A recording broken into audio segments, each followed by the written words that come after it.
ahora hemos visto del libro de Santiago, hemos visto las pruebas, hemos hablado sobre las pruebas, cómo enfrentar las pruebas. Hemos dicho que el libro de Santiago es un libro que nos enseña que es una fe sin filtros, es decir, una fe sin apariencias. Ese es el tema general de todo el libro, y en base a ese tema estamos exponiendo los principios que Dios nos va a ir mostrando poco a poco. Hasta ahora hemos visto que perseverar en medio de las pruebas es una evidencia de una madurez espiritual, es evidencia de un deseo por buscar al Señor, por depender del Señor, por pedirle al Señor sabiduría en medio de las pruebas. Y decíamos en las enseñanzas anteriores que no podemos escoger las pruebas, pero sí podemos escoger cómo respondemos a ellas. Entonces Santiago nos está exhortando en los versículos del 4 al 12, de verdad que podamos de verdad mantenernos firmes en la fe, ¿verdad? En medio de las pruebas, porque al final de la batalla tuya, al final de la batalla nuestra, hay una corona que nos espera a los que amamos al Señor, a los que persistimos en la fe, a los que nos mantenemos firmes en las pruebas, ¿verdad? Que no claudiquemos, a que no abandonemos al Señor, porque cuando nos encontramos en diversas pruebas, porque siempre las pruebas tienden a eso, a preguntarnos dónde está el Señor y echarle la culpa al Señor, como siempre hacemos, ¿verdad? Y apartarnos de Él. Pero entonces Santiago nos ha venido hablando esto. Y ahora Santiago nos lleva a otro punto muy importante. Y el mensaje se llama: la fe sin filtro se prueba en las tentaciones.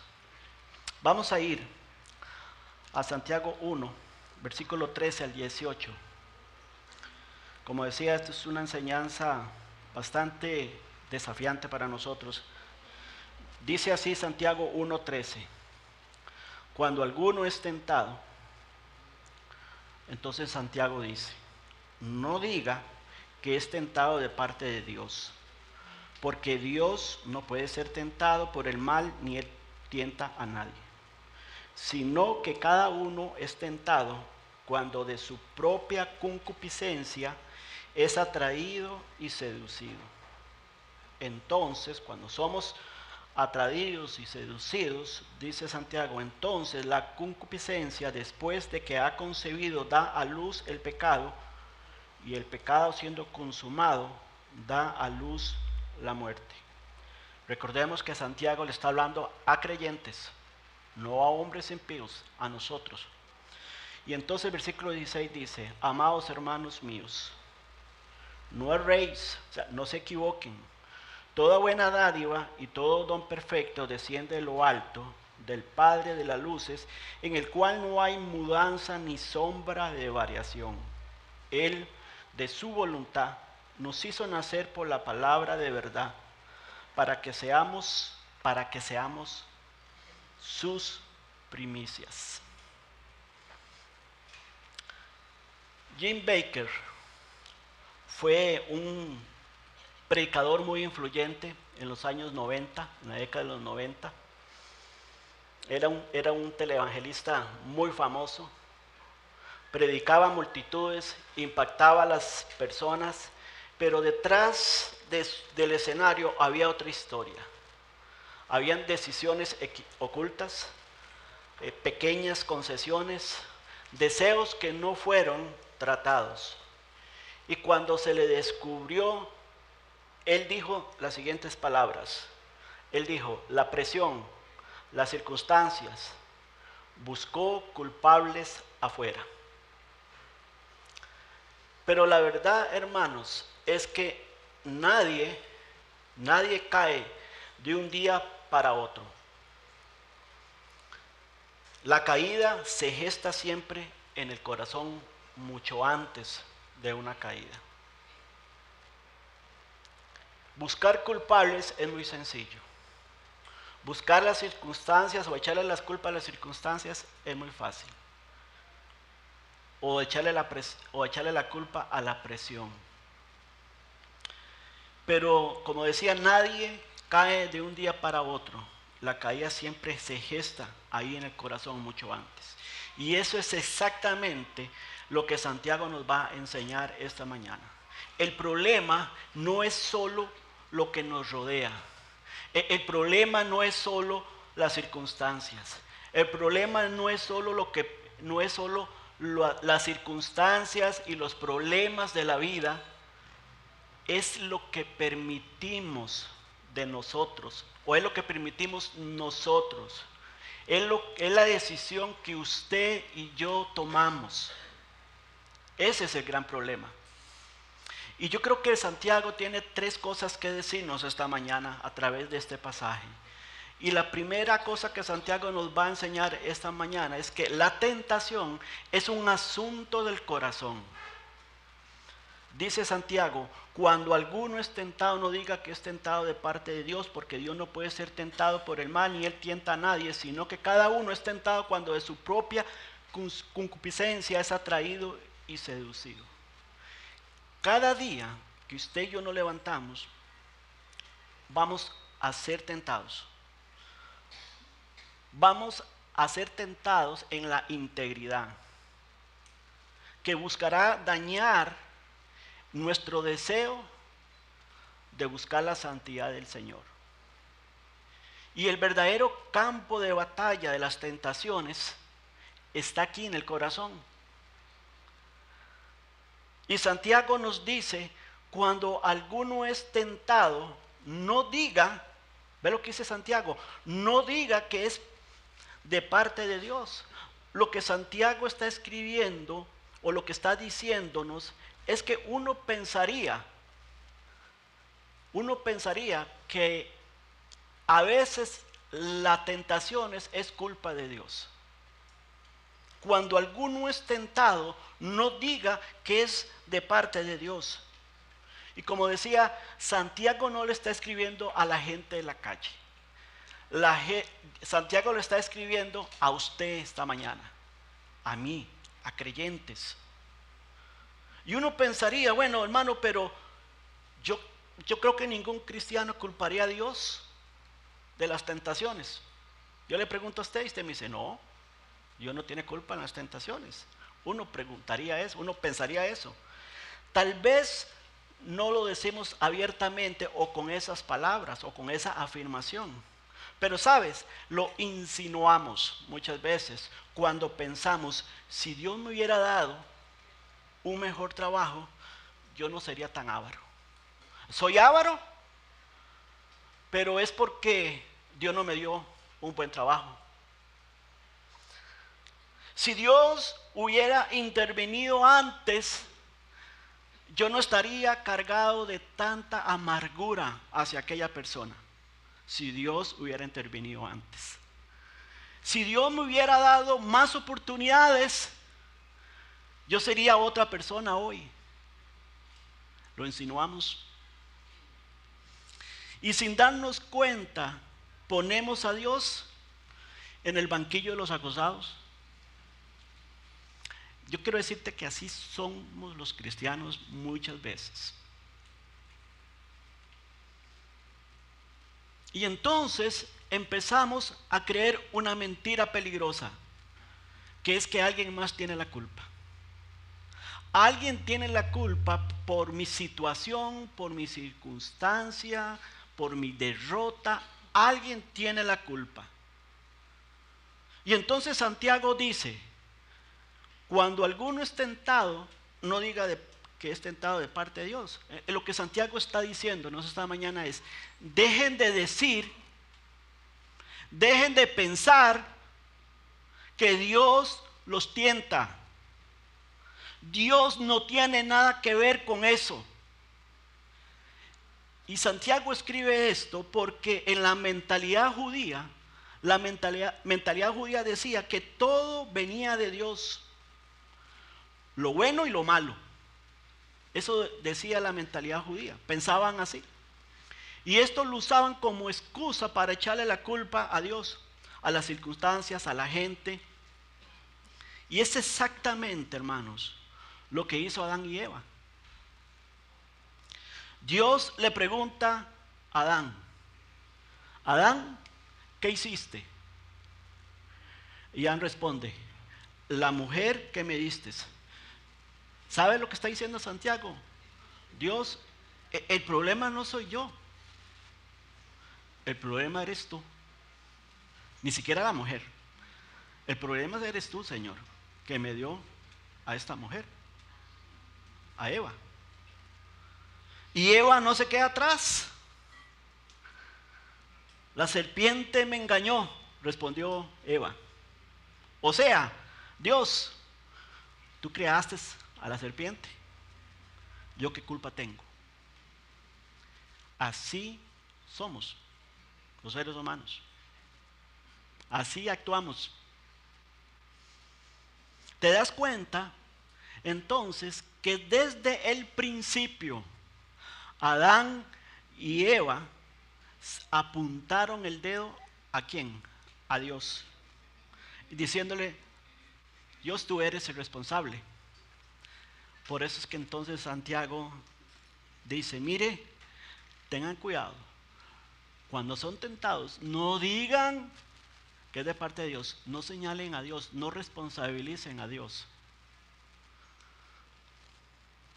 Y así ha sido desde entonces. Decimos, es que Dios me hizo así. ¿Ha escuchado eso? Es que Dios me hizo así. Y así soy. ¿Qué culpa tengo yo de actuar así? Dios me dio estas circunstancias por las cuales estoy viviendo. ¿Qué culpa tengo yo? Dios permitió o ha permitido este entorno en el cual yo vivo. ¿Qué culpa tengo yo? En otras palabras, Dios no es mi culpa. ¿Sabes? Pero la Biblia nos dice algo bien duro y directo. La Biblia nos dice, Proverbios 19:3, la insensatez del hombre tuerce su camino. ¿Y qué dice la Biblia? Y luego contra Jehová se irrita su corazón. ¿Te das cuenta, hermano? Primero tomamos la decisión de torcer el camino. Es decir, de ir en contra de la voluntad de Dios. Y después nos enojamos con Dios. Pecamos por decisión. Tú y yo pecamos por decisión. Pero nos enojamos contra Dios como si Él fuera el responsable. Es como el hombre que roba y dice, es que soy pobre. Y se convence y se justifica y hasta se hace la víctima. Como si la pobreza lo obligara a robar. Así es el hombre. Pero Santiago nos dice en el versículo 13, porque Dios no puede ser tentado por el mal, ni Él tienta a nadie. En otras palabras, hermano, hermana, Dios no nos empuja al pecado. Dios no juega con tu debilidad. Dios no te pone trampas. En el idioma original, la palabra probar y tentar vienen de la misma raíz, pero con un significado muy diferente, que creo que lo mencioné la vez anterior. Satanás nos tienta para derrotarnos.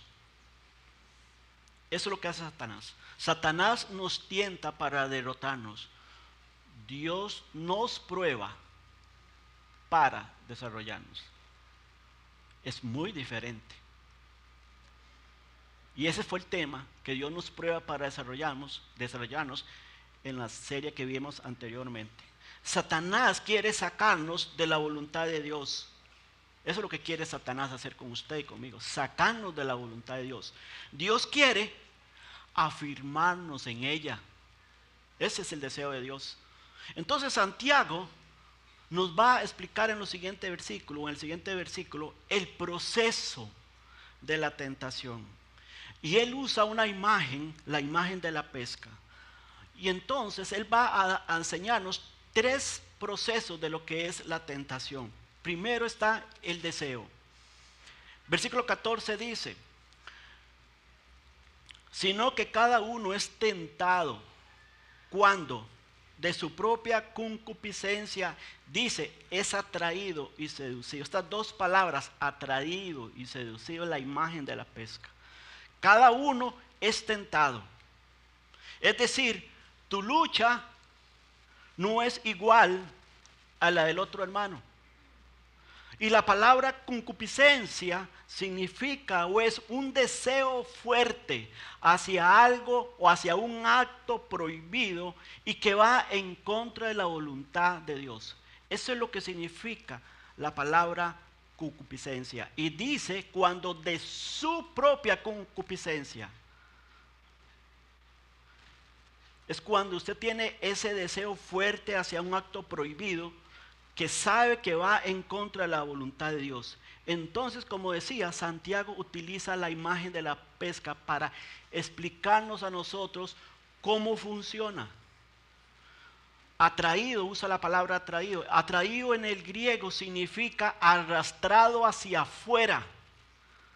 La palabra seducido significa ser engañado por algo que parece atractivo, entre comillas.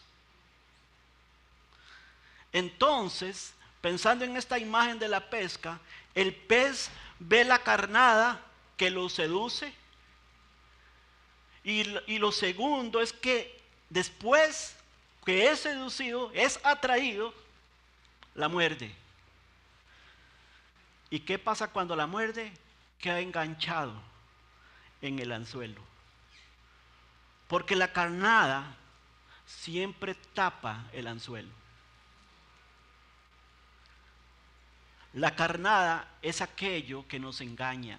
Es la palabra engañador. Es algo que Satanás usa para engañarnos. Y aquí hay un cuadro bien interesante. El anzuelo representa la tentación. La carnada es el deseo, es lo que nos seduce hacia esa tentación.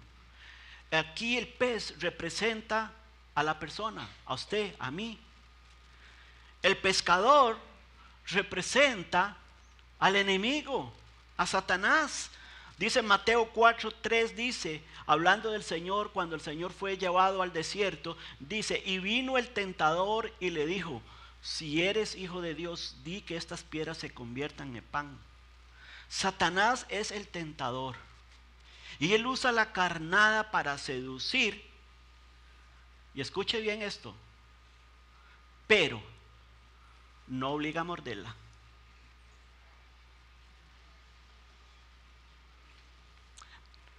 El pescador no obliga al pez a morder la carnada. Es una decisión. Así como el pez lo hace por su propio deseo y decisión, nosotros también lo hacemos, hermanos. Sí es cierto, el enemigo, el mundo y la carne camuflan el anzuelo y lo hacen creer que estamos recibiendo algo bueno, como si fuera algo gratis. Pero nadie, escuche, nadie, ni aún Satanás, te obliga a morder la carnada. Cada día Satanás sale con su cuerda especial, con su anzuelo, con su carnada especial para usted y para mí. Él conoce qué tipo de carnada necesita para cazarte, para sacarte de la voluntad de Dios. Él sabe, pero no te obliga a morderla. Ahora, la voluntad de Dios, ¿cuál es la voluntad de Dios acerca de un pez? La voluntad de Dios es que el pez viva en el agua, ¿no es cierto? Para eso Dios lo creó. Creó al pez para que viva dentro del agua. Y el pescador lo que quiere es arrastrar al pez fuera de esa voluntad de Dios. Sacarlo de su hábitat, del lugar donde Dios lo puso. Ese es el deseo del pescador. ¿Sabes? El creyente, usted y yo, vamos a ser felices en la voluntad de Dios. Y en la tentación, Satanás nos quiere arrastrar fuera de la voluntad de Dios. Ese es el proceso. Que usted y yo encontramos deleite, gozo, placer en la voluntad de Dios. Pero cada día Satanás viene con su cuerda, conociendo su debilidad, viene con su anzuelo, viene con su carnada especial para usted, porque te quiere sacar, arrastrar hacia afuera de la voluntad de Dios. Por eso Santiago nos advierte y nos dice, no nos engañemos. La tentación no es inofensiva. Siempre viene con un anzuelo. Entonces, primero está el deseo, después viene la desobediencia. El deseo, la desobediencia, dice Santiago, versículo 5. Entonces, la concupiscencia, después que ha concebido, da luz el pecado. La consecuencia, la desobediencia. Después que mordimos la carnada y caímos en la trampa, somos arrastrados fuera de la voluntad de Dios. Y dice Santiago, ahí se engendra, da a luz el pecado. ¿Y sabe qué pasa? Decimos, ay hermano, no parecía pecado esa carnada. Ay hermano, parecía más bien una satisfacción personal. Hermano, parecía amor de verdad esa carnada. Parecía una buena manera de salir de una deuda, hermano. Esa propuesta fue como si hubiera bajado del cielo. Me resolvía el problema económico. Parecía algo que me iba a ayudar a salir de esta presión económica, hermano. Hermano, parecía algo divertido. Nada más. Nada más, hermano. Un placer pasajero, bonito, diferente. Parecía eso, hermano. Parecía algo bueno. Parecía.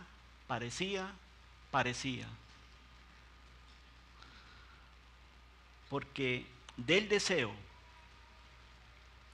nos lleva a la desobediencia.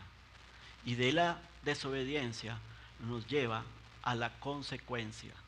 La muerte, dice Santiago, versículo 15.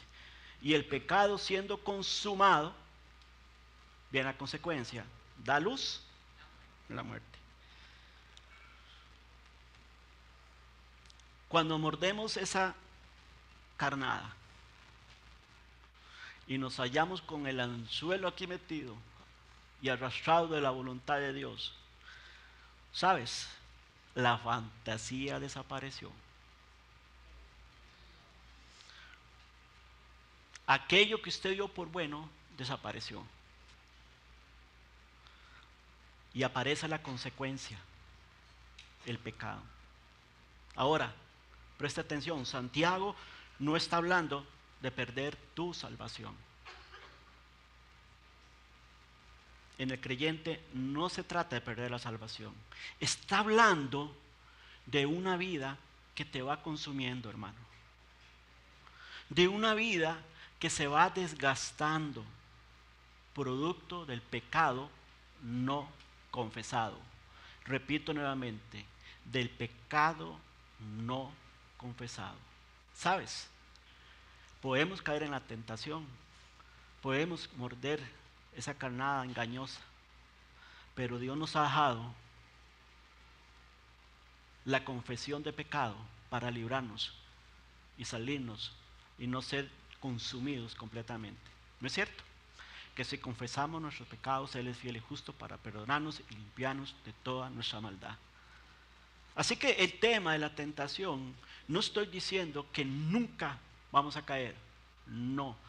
Dios nos está advirtiendo cómo luce la tentación. Dios nos está diciendo cómo debemos luchar, cómo debemos prepararnos, cómo debemos actuar. Y cuando caemos, no se quede como el pez que es arrastrado y muere. Confiese su pecado y Dios te vuelve a dar el verdor de la vida espiritual. Miren lo que dice Salmos 32, versículos 3 y 4. Dice, hablando David, cuando David había caído en el pecado, cuando había mordido, ¿verdad?, la carnada que se le presentó, que dijo, esto no es gran cosa, esto es un placer momentáneo, esto se ve bueno y muerde y es arrastrado fuera de la voluntad de Dios. Pero fuera de la voluntad de Dios, David no confiesa su pecado. Y David empieza a vivir con esa situación, sin confesión, sin confesión y sin apartarse de ese pecado. Entonces David después escribe en el Salmo 32, 3, 4, cuando ya él sale del pecado, cuando confiesa su pecado, cuando Dios restaura su pecado, él escribe el Salmo 32 y dice, mientras callé se envejecieron mis huesos en mi gemir todo el día, porque de día y de noche, dice, se agravó sobre mí tu mano. Dice David, se volvió mi verdor en sequedades de verano. David dice, mientras callé se envejecieron mis huesos. Es decir, el pecado no confesado nos consume por dentro, hermanos, y nos distancia de Dios. Nos distancia de la comunión con Dios. Y David dice, se agravó sobre mí tu mano. Es decir, no tenemos paz, sino que sentimos el peso de una conciencia como si fuera la mano de Dios que nos está apretando nuestras vidas. Se agravó sobre ti tu mano. La disciplina del Señor viene sobre nosotros. Y después David dice, se volvió mi verdor en sequedades de verano. Es decir, la vida y frescura espiritual se convierte en una profunda sequedad interior, en un profundo vacío interior. No hay gozo para nada. Así se convierte el verdor en sequedades cuando nosotros no confesamos y nos apartamos. No es que no caigas, es que cuando caigas confiesa y se aparta el pecado. No te quedes como David, postrado ahí y viviendo la vida igual como si nada. Cuando tú sabes que dentro de usted su conciencia lo mortifica, no hay paz verdadera de Dios, no hay plenitud, no hay gozo. No hay gozo. No hay esa vida de servicio, de amor hacia el Señor. No lo hay.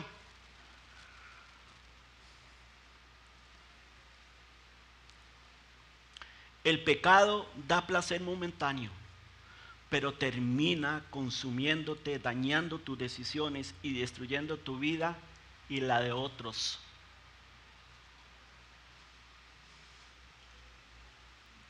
Santiago comenzó esta sesión enseñándonos a dejar de culpar a Dios por lo que nace en el corazón. Son nuestros deseos los que ponen la carnada en el anzuelo, y es nuestra desobediencia la que hace que caigamos. Y Santiago continúa diciéndonos en el versículo 16, amados míos. Y esa palabra es importante. Esa frase que él usa ahí, amados míos, como si estuviera diciéndonos hermanitos míos, como tratando de llamar la atención, como tratando de cautivar la atención tuya y mía, amados, como advirtiéndonos con amor algo, y nos dice, hermanos, no erréis, hermanos, no te equivoques. Es decir, no vivan con los ojos vendados. Hermanos, no caigan en la mentira de manera que olviden la verdad de Dios. Este mundo, y usted lo sabe, yo lo sé, este mundo está dinamitado por trampas peligrosas. Valgámonos de Dios para poder verlas y no caer en ellas. Porque Dios no solo nos advierte, hermanos, Santiago nos está advirtiendo, ¿sabes? Pero no se queda con la advertencia. No se queda solo con diciéndonos cómo funciona la tentación. Y no solamente nos está diciendo lo que el mundo ofrece, lo que Satanás ofrece, lo que Satanás como enemigo sale cada día a hacer con nosotros. No solamente se queda ahí en el mensaje. Él nos va a decir, ¿sabes? Dios te ofrece algo mejor. Eso te ofrece Satanás. Pero yo quiero decirles, iglesia, Dios ofrece algo mejor. No tienes que morder la carnada. Dice Santiago, tengo algo mejor para ti. Tengo algo mejor para que no se engañen, para que no se equivoquen. Y Santiago nos va a decir, hermanos, enfóquese en la verdad. Enfócate en la verdad. Toda buena dádiva y don perfecto desciende de lo alto, del Padre de las luces. ¿Sabe qué está diciendo aquí Santiago?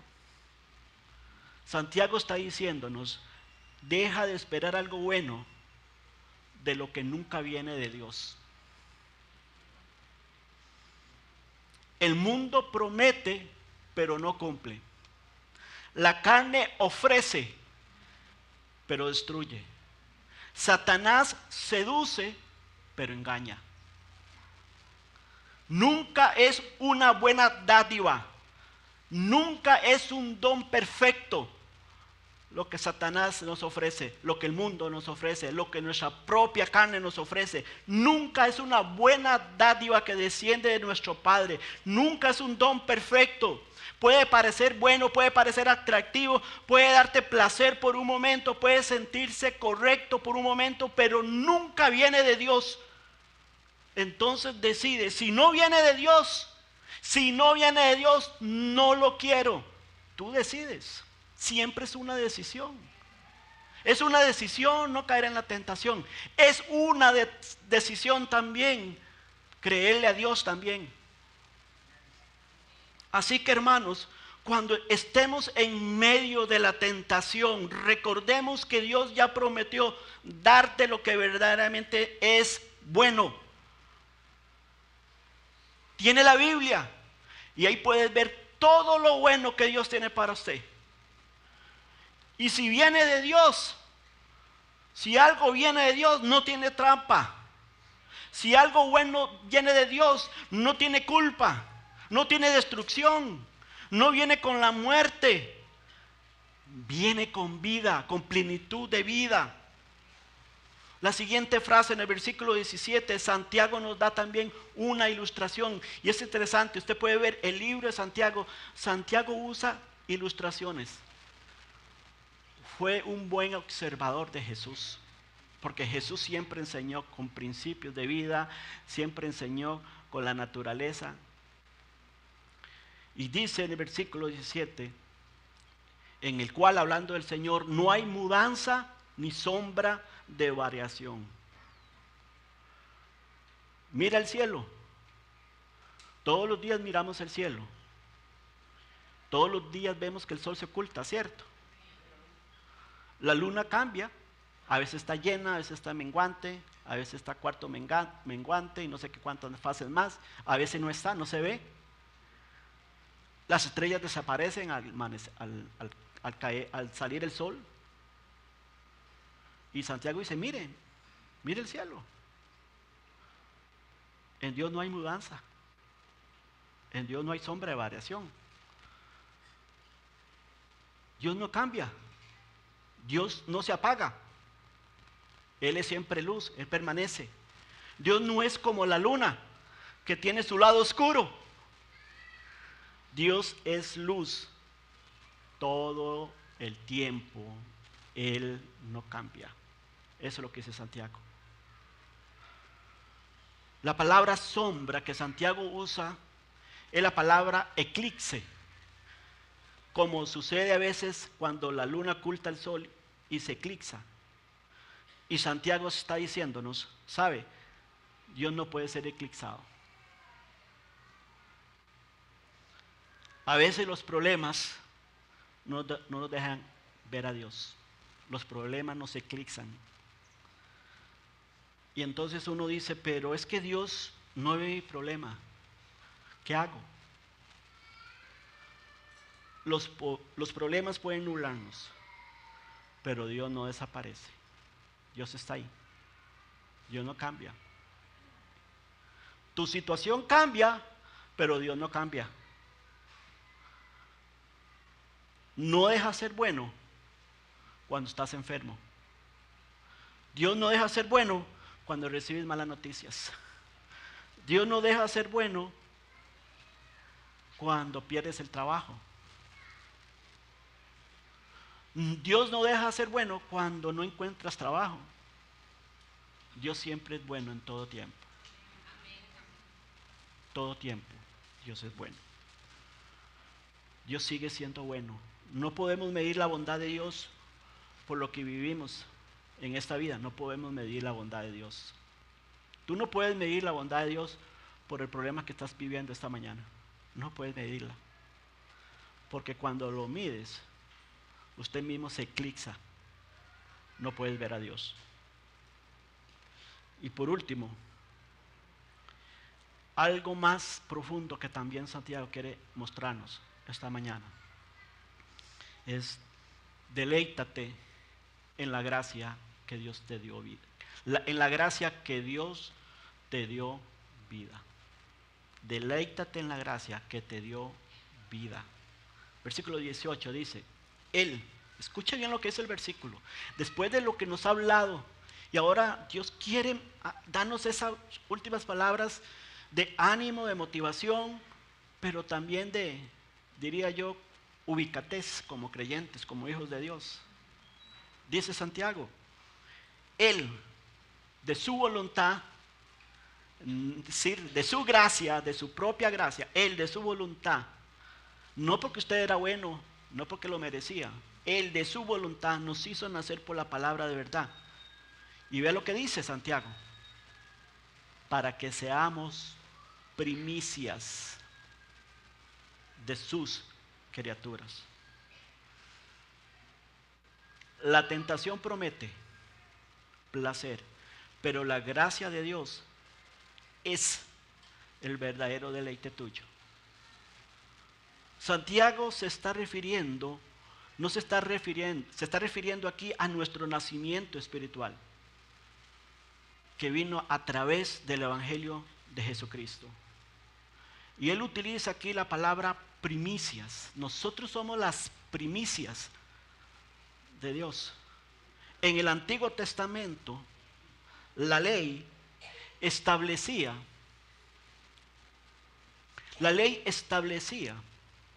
que los primeros frutos de la cosecha debían ser ofrecidos a Dios como una ofrenda de alabanza y reconocimiento. Ese era el principio de las primicias en el Antiguo Testamento. El resto de la cosecha podía destinarse a usos comunes, pero las primicias le pertenecían exclusivamente a Dios. Eran para el Señor, era para alabanza de la gloria del Señor. ¿Sabes? Eso es lo que tú y yo somos. ¿Sabes?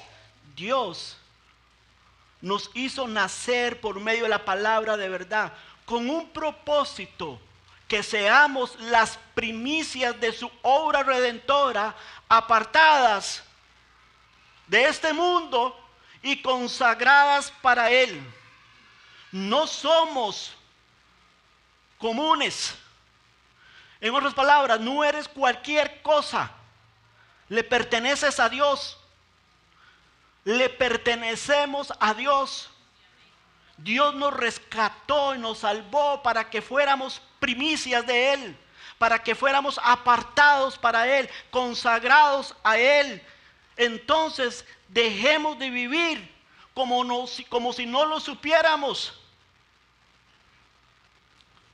Usted lo sabe, muchos mensajes lo has escuchado vez tras vez, que Dios nos apartó para la alabanza de su gloria, para Él, para sus propósitos.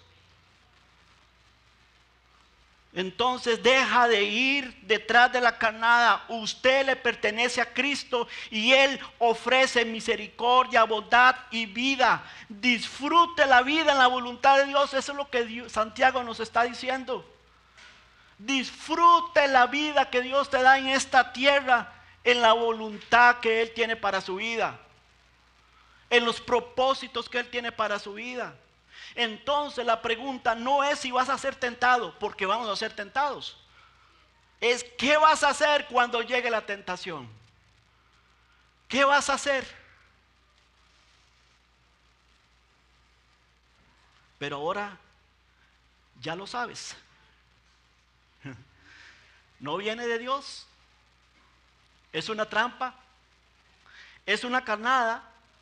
Y tú decides. Si la miras, si la consideras o si la muerdes. Santiago, Efesios capítulo 6. Y entonces dice, hermano, ¿qué hago? Sí, en todos los días, hermano, ¿qué hago? ¿Qué hago? Que todos los días Satanás está haciendo, me pone todas las trampas que se encuentre. Y las que no, se las inventa. Santiago 6:10, Efesios 6:10, busque su Biblia.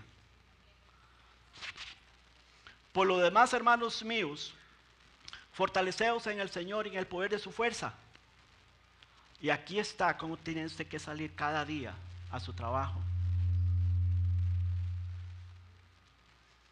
Vestidos de toda armadura de Dios,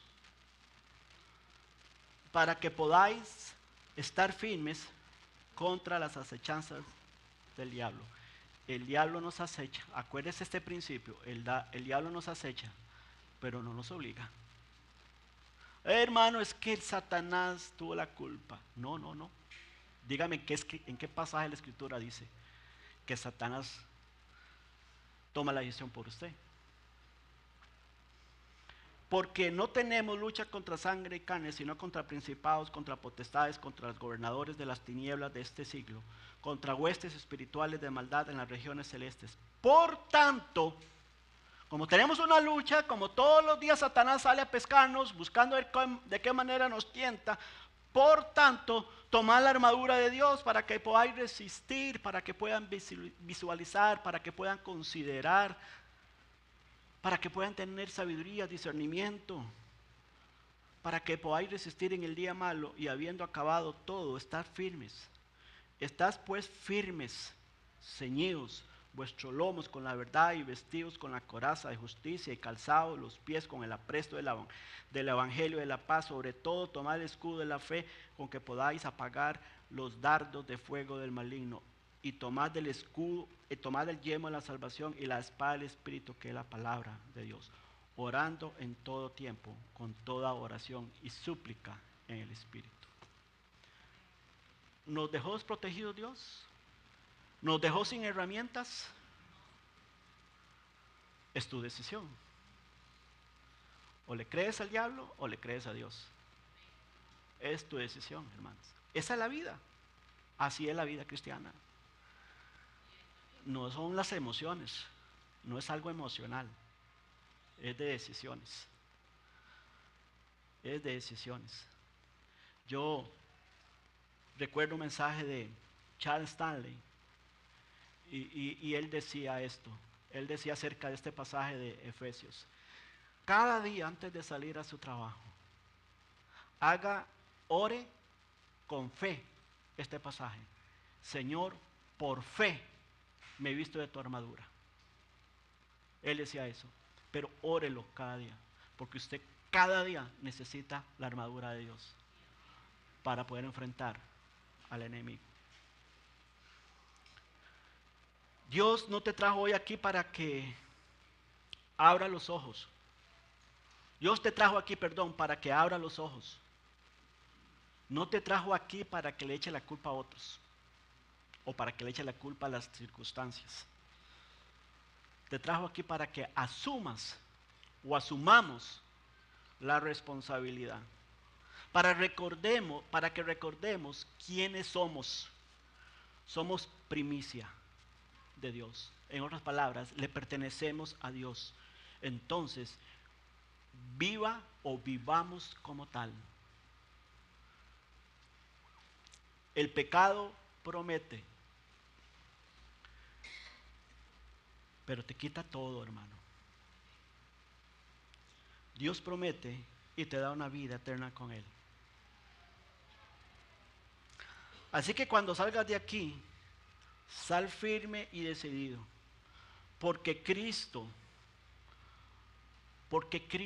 no dio una parte por usted, lo dio todo. Y si Él lo dio todo, Él merece todo. Oremos.